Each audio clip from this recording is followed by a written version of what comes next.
जनसभा ही बनेगा।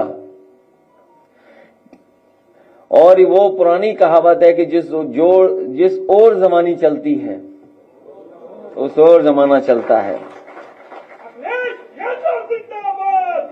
न केवल मुद्दों को उठाना है बल्कि समाज में लोगों को जगाना भी है, जोड़ना भी है।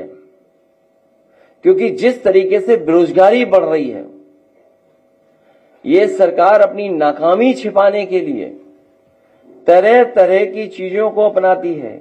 इसलिए बेरोजगारी है, घटती नौकरियों के अवसर हैं, योग्यता के अनुरूप काम की कमी, कम वेतन मिल रहा है, युवतियों के लिए असुरक्षित वातावरण इस सरकार ने दिया है। उस वातावरण को कैसे बेहतर करेंगे?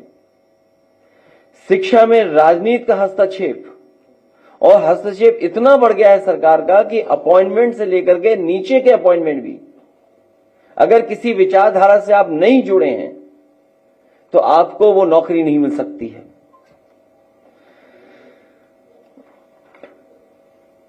जिस तरीके से फीस महंगी होती चली जा रही है और प्राइवेटाइजेशन की तरफ जा रहे हैं,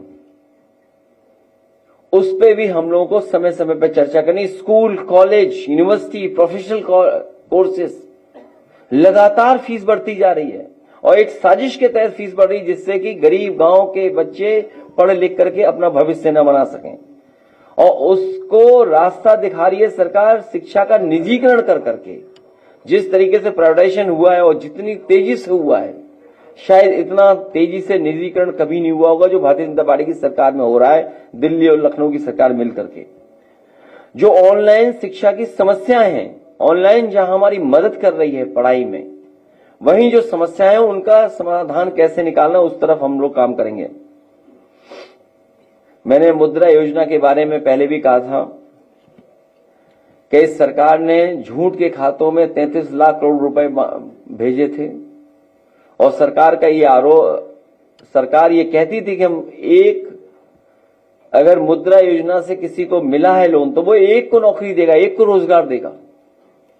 तो अगर 33 लाख करोड़ रुपया बटा है 52 करोड़ लोगों को अकाउंट में, तो इसका मतलब ये कि किसी को नौकरी और रोजगार की जरूरत ही नहीं, सबको मिल गया होगा।